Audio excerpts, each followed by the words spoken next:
Hello again, everybody, and welcome back to the Accelerator with Michael Conniff. That's me. We're a podcast. We're about 20. We've done about 25 of these now, which is amazing. I thought we had done 12, but we're dedicated to entrepreneurs, startups, founders, bringing them together with angels, VCs, venture capitalists, of course, family offices, investment firms, really trying to be the facilitator if possible. But mainly what we do is we talk to a lot of interesting people. And today I am delighted to welcome to the podcast Michael Guastamacchio. He is the CEO and co-founder of MediaZilla. And MediaZilla can be described a lot of different ways. It's an online delivery platform. They live in the delivery world, as Michael has told me. And they're building Edit in the Cloud. Welcome, Michael. Good to have you. Thanks so much. Appreciate it. Yeah. So how would you describe MediaZilla? The $1 million question. Yeah. I mean, the best way we think about it, we really kind of refactored our vision, our mission, really just focusing on delivering the world's most important videos at kind of a high level. That's the way we like to think about it. And, we kind of jokingly say that video is hard and there's a lot of nuanced things, but really at that top level, that's kind of the focus. And then under that is really focusing on, video on demand, creating an amazing experience for the end user and creating a really just seamless process for people actually using the service. But really, there's a ton of really important content that people need to see and view and have an amazing experience. And, we want to be part of that.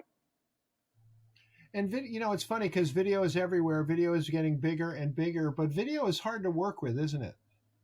Yeah, it really is. It's definitely a challenging medium. We found that it's extremely powerful, but a lot of times if you don't have a purpose-built tool for it and you're trying to use something that, maybe might work, you might run into some challenges. There's just a lot of challenges with, sometimes you get videos that are pixelated or it doesn't show up on your mobile device. Maybe it works in one medium, one browser, it doesn't work, but there's a lot of challenges out there. Yeah, and what's interesting is, of course, we have the high end of this, which is movies and television shows and commercials, where they seem to be able to do anything effortlessly. But of course, it's nothing but effort. It's really difficult to do any of that stuff. But let's just look at the food chain here. At the bottom of this pyramid is YouTube, and what do you do that YouTube doesn't do? Let's start there. And I know you do a lot that YouTube doesn't do, but how would you describe it? Yeah, for sure. I mean, and so first, YouTube's it's incredibly powerful. I mean, no question about it. I watch YouTube videos all the time, and I think it's an incredibly powerful tool that was created, and it's changed a lot of people's lives in a really positive way. People who want to monetize content, and I use it to fix stuff around the house. There was, as crazy as it sounds, I had to reprogram my garage door remote. Couldn't find the manual online, and a guy had a YouTube video, walk through it step by step. So YouTube is incredibly powerful. But I think what people have to understand is, like, what is YouTube actually? And, at the end of the day, it's consumer facing, and there's kind of this understood exchange where I'm going to watch ads, whether or not they apply to me. I'm going to have to go through some of these ads to get to the content that I actually want. And most people putting up content, ideally they're trying to monetize it. And that's kind of the way it's built. And the thing that really makes us different is we have no ads on the platform, because the nature of the content, going back to that top level thesis, like the world's most important videos aren't going to have a bunch of ads on them. Like, Charlie bit my finger and cat videos, like those are funny, but they. I immediately thought of videos. Aren't the most important videos in the world cat videos? We all know that. I'm a dog person, so I don't look at cat. I don't care about cat videos. I like dog videos, but you're more business to business, right? Or business to consumer, right? Yeah. We kind of consider ourselves either B2B, business to business, or B2B to C.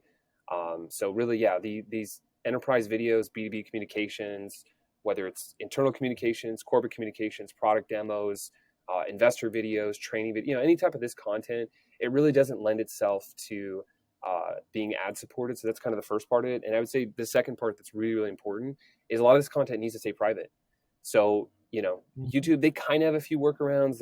You can do an unlisted link and you can technically register for an account, but it's not the best solution. So I think a lot of it is really looking at, does this content need to stay private? And if it does, there's a lot of other better solutions than YouTube. So what is the core of that video content that has to stay private? Yeah, so usually there's a few attributes. So somewhat depending on if, like, what are you actually discussing? So if it's internal company, they might have IP, intellectual property, trade secrets. They could be discussing, R&D. So a lot of times it's just really confidential content that's being discussed amongst teams internally, sometimes with stakeholders, the board of directors, and especially, look at the last couple of years. Well, when things went remote, you weren't necessarily in the same room, so you didn't necessarily have to worry about recording these conversations. But in a remote first world or remote dominated world, you're going to be doing a lot of these conversations, and maybe not everyone's going to be able to attend. So I would say that's a big part of it is, is there any really important content? The second part of it is, even the end users, maybe they don't want these links just being publicly accessible. So, some of the content, if it's, secure and private information. So if it was a life event, maybe that took place, if it was something that it was a private conversation that you don't want it to see the light of day, you don't necessarily want that sitting on a public link. So how do you, I'm assuming you're not encrypting things. So how do you guarantee that it stays private? Yeah, so there's a few mechanisms. I would say there's kind of, if we want to think about like layers of security or layers of privacy that protect this content. So the first part is, if it's actually private, well, when someone tries to hit that link, they need to be actually logged into an account to access it. So there's kind of that first layer where we're looking, hey, someone's trying to access this link. Are they actually logged into their account? Do they have access? So just kind of some key permissions there. Then there's additional security parameters. So some of the way we actually encode the video, we break it up into smaller chunks, so that people are actually just seeing those specific chunks that they're able to watch, and it's not just this entire video. That's some of the downfalls that come with, for example, like an MP4, where it's basically you're almost downloading the entire video and you kind of have access to everything. So there's some security parameters in there. And there's other things that if someone actually does have the link, even if it's private and they're logged into their account, there's timeouts on there. So the link's not just going to stay available forever, where it's like, 30 days later, that browser session that you kept open because you kept putting your computer to sleep is indefinitely accessible. So there's some other permissions in there or timeouts in there. And there's a few other things, but the big thing is, there's multiple layers to really protect the privacy. And so a couple of years ago, and I know you've been in business since 2014, but this shift, this is a pandemic shift. This is I don't know that we can say post-pandemic because we're still in it, but the pandemic shift is toward remote workplaces, toward people now deciding if and when they want to go to work. A lot of companies are just letting people not come in. That's becoming rather commonplace. So that what that means is this trove of corporate video, it's probably fair to say it did not exist 5 years ago. By that I mean the meeting-based video. There might have been some of it, but it would have been more like corporate presentations, public relations, maybe human resources, training. Now you have this core video that's part of the way a company functions day to day, don't you? Absolutely. Well, you're supposed to say more than that, Michael. You're Yeah, sorry. No, I'll go. Yeah, no problem. No problem. I didn't want to interject. I'm just kidding. No. I was pontificating, but essentially, what it means is that there's a whole new category of content in a corporation that literally really did not exist 3 years ago. So that's a big change. Yeah, that's a great point. So, moving up the pyramid, the next level up would be the Vimeo level. They have, I think you told me, 250 million users. Is that right? That just seems incredible, and not a lot of happy ones apparently. But tell us the distinction, because I like to think of you as kind of a potential Vimeo killer. And when I say that, what I'm really asking you is what is the basic difference between you and them, MediaZilla and them? Yeah, 100%. So I think there's a couple of core differences. Vimeo, don't get me wrong, I think it's a quality product. It's a solid product. They actually came out before YouTube. They came out, I believe, in 2004. It was basically a year before YouTube came on the scene, it was pretty innovative, what they came out with. Their big thing was, they wanted to be kind of the antithesis of YouTube, no ads, and really focused on creators and things like that. And they lived that ethos for a while. But the challenge came when they got acquired by Interactive Corp. They kind of got bundled in, and they grew internally. A lot of just looking at some of the metrics, they're kind of growing, I would say unsustainably, if you look at the actual like unit economics and things like that. And then, to a certain degree, I would almost say they kind of lost their way, where a lot of the focus was less around obsessing over the customer and, building these really, like, they built a lot of cool solutions early on. And later on, it became more, hey, we want to spin out of IAC, want to become public, we got to get our numbers in line. And, we're just going to focus on growth kind of at all costs and things like that. So I would say the big difference really comes down to, from a product standpoint, still going back to our method for secure private delivery, where end users can set up their free account, they can register for an account, and they have like a central repository for their projects, especially if it comes from multiple sources. Like, I think that's something that's critical, where we see a lot of our customers, they're receiving content from sometimes the same provider, multiple projects, sometimes over years or decades.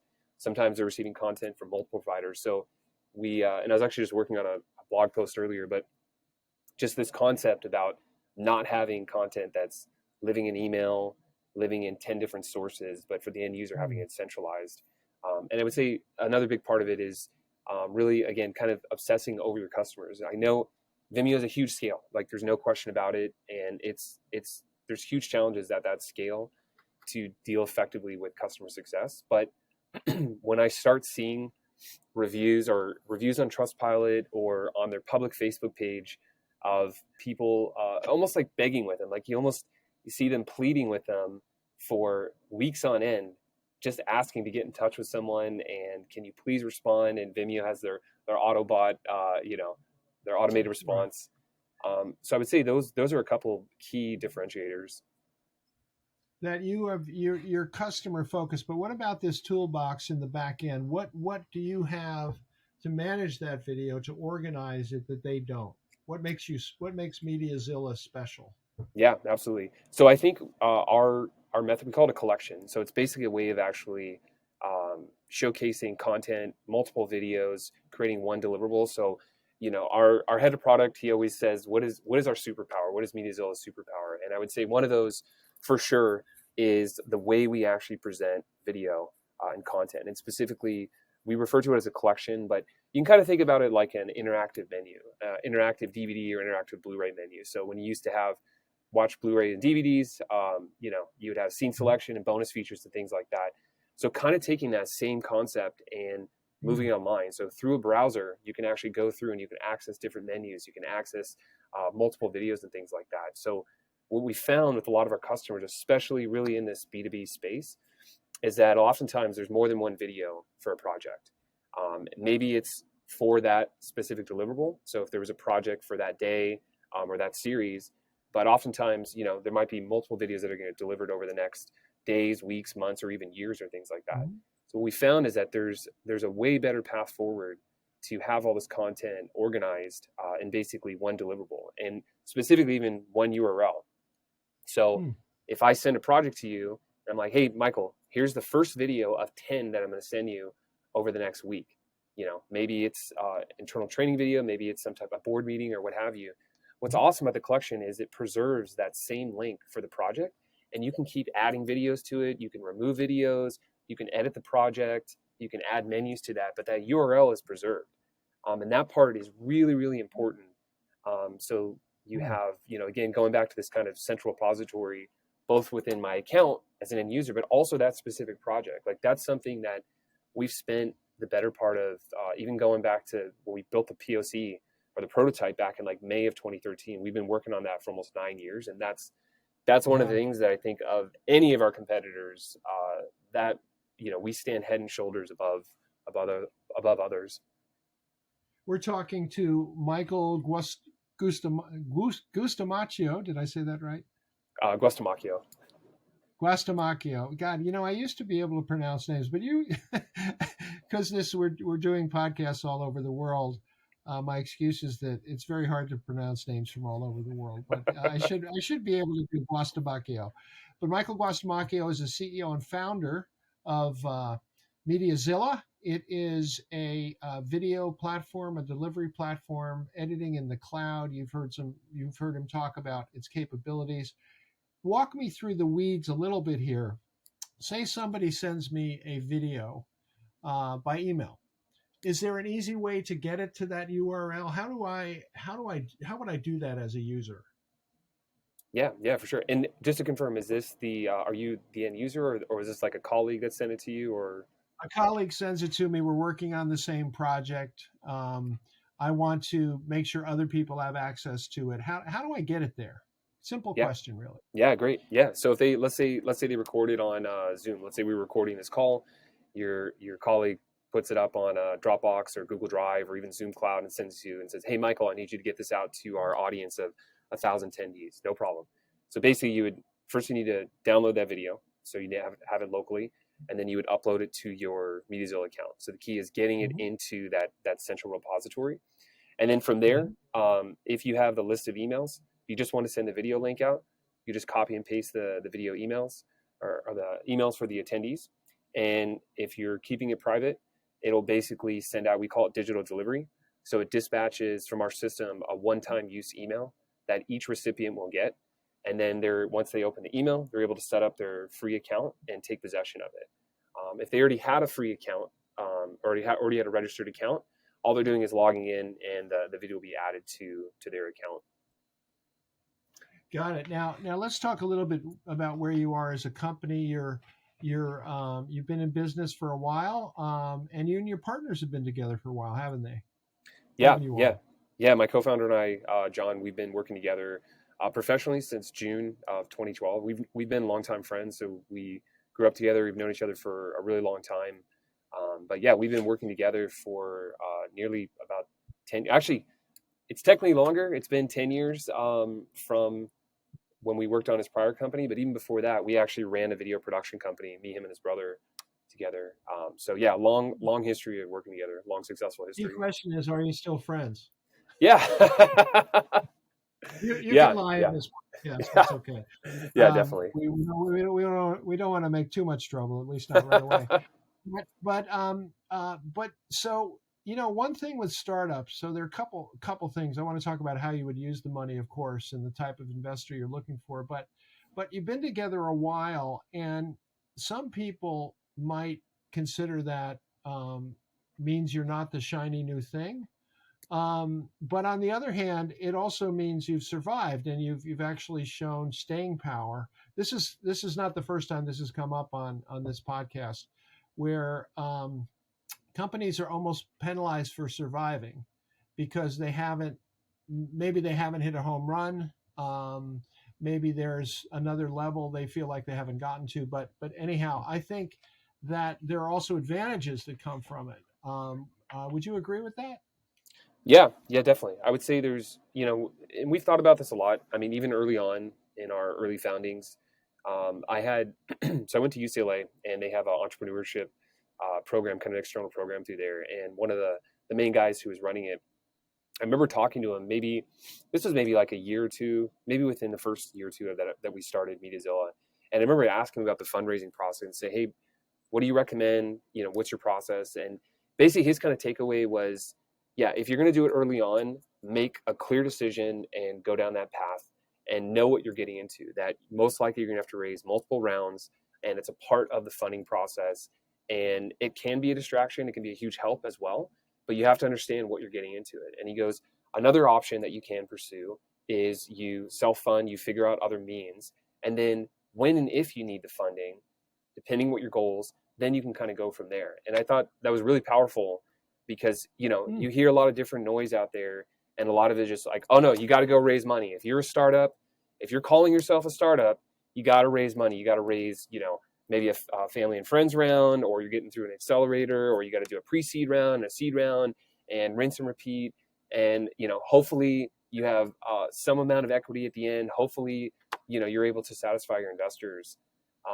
So, for our purposes, a lot of it was just focused on, like, we want to build the product and this amazing company. We see this opportunity, and we knew, again, we weren't going to be ad supported. So we're like, all right, well, we have a paid business model.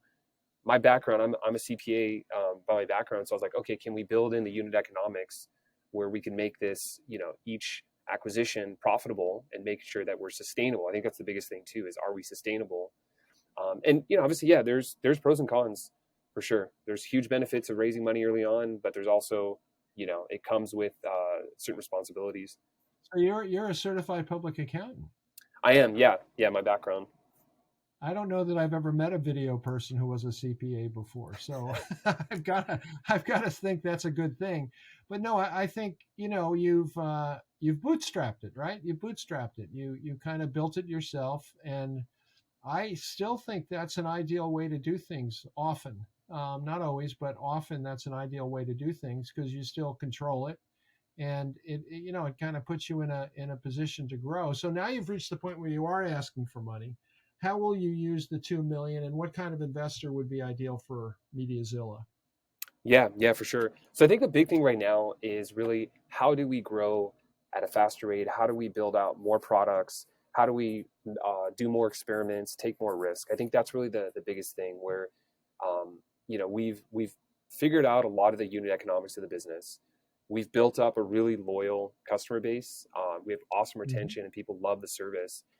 And so now the question is, how do we get the message out to more people? How do we help solve more problems? You to tell, I think you have 161,000 customers, forgive me for interrupting, right? 161,000 registered customers. I mean, we do, yeah. That's not nothing. Yeah. I kind of joke with people where, we're not yet at Vimeo or YouTube scale, but we're also not kind of tiny anymore, where we've built up, a pretty decent sized company. But yeah, I think the big thing right now is, going back to your earlier question too, is, why are we even raising money this late in the game? What's the goal? And I think a lot of it has been, what is the opportunity and what's changed? And I think the pandemic had a huge impact. You just look at the adoption, acceleration of video, and it's just exploded. But there's a lot of challenges that weren't actually solved. Zoom did an amazing job solving a lot of these, real-time interactions and things like that. But the video on demand, the VOD delivery, that part was kind of an afterthought. So it's huge amount of content being created and not a lot of thought and effort and time and energy being put into, well, what happens with all that content? So that's kind of what we feel. I would say no time and effort been put into that. I mean, I think it's just like, speaking as a pretty happy Zoom user, what happens is, it just kind of creates a file and you forget about it. And in fact, not even the name of the file is really recognizable as what it was. So, you have to open every file to kind of figure out what's in the file, or rename it, of course. So no, I think that's a very convincing rationale to go and find money. What's your valuation, and what would an investor be looking at for $2 million? Yeah. So, I mean, I think, looking at kind of a range, I've honed in somewhere between maybe $10 to $20 million pre-money valuation. Obviously I understand that there's some subjectivity in there and there's some analysis, but I think if you look at the different drivers of the business, so if you look at the team, how many engineers you have, the composition of the founding team, the composition of the rest of the team. If you look at the business model, there's a certain valuation you put on there. I think the intellectual property, like what hard problems have you solved that others haven't? If you look at the potential market opportunity.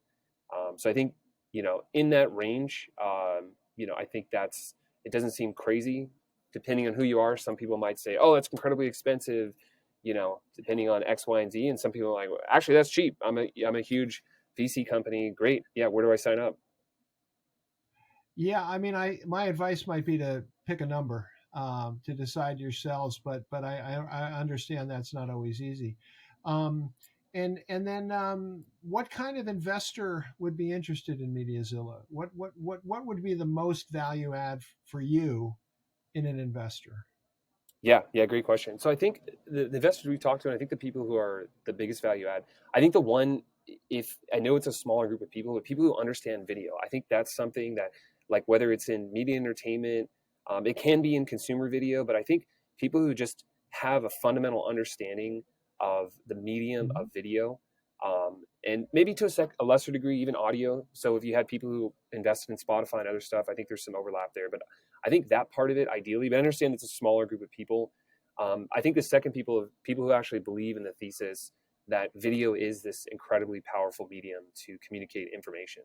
I think that is core to it. I think if people are, they see this, hey, maybe there's a great investment opportunity, but they're not really video enthusiasts, or they don't really feel that this is this extremely powerful medium. I don't necessarily know if that's going to be a good alignment.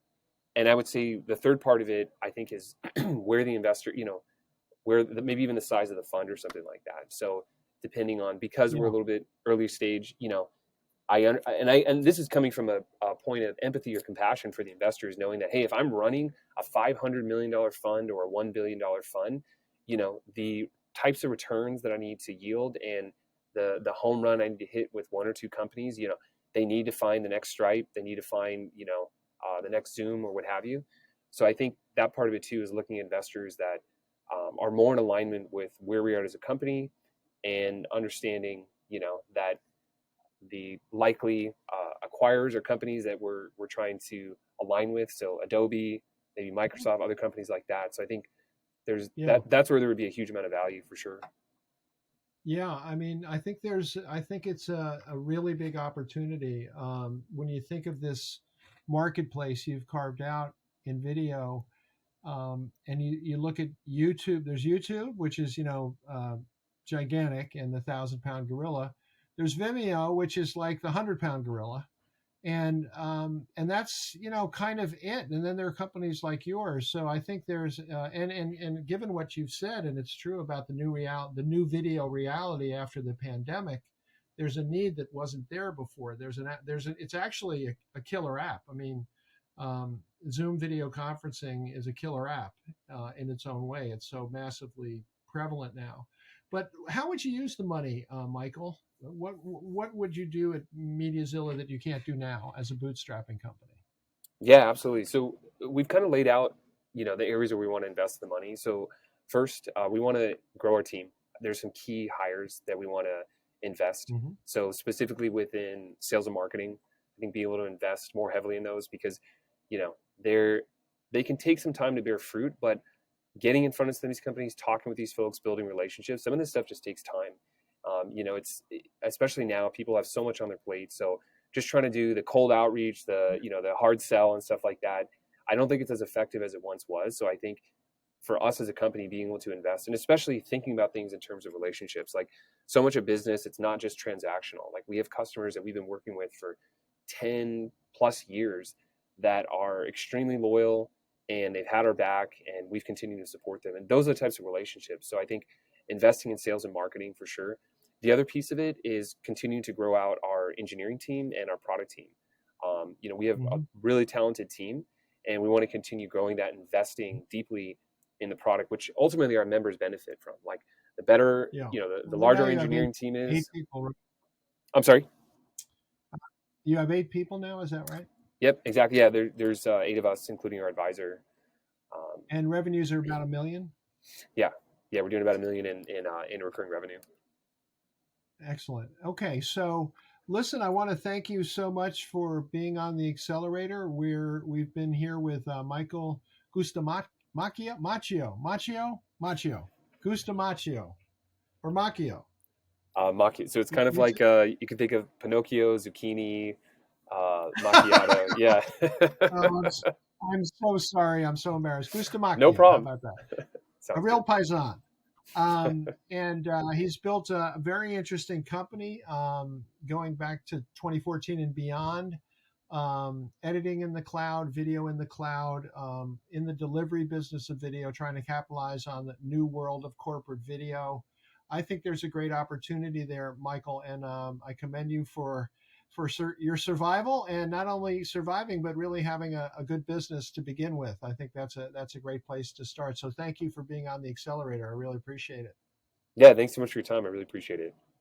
And I want to remind our listeners, you can get us on all the major platforms. Make sure to search for the Accelerator with Michael Conniff, the whole thing, because there are other accelerators out there. The Accelerator with Michael Conniff. I'm at Michael Conniff, MichaelConniff on Twitter.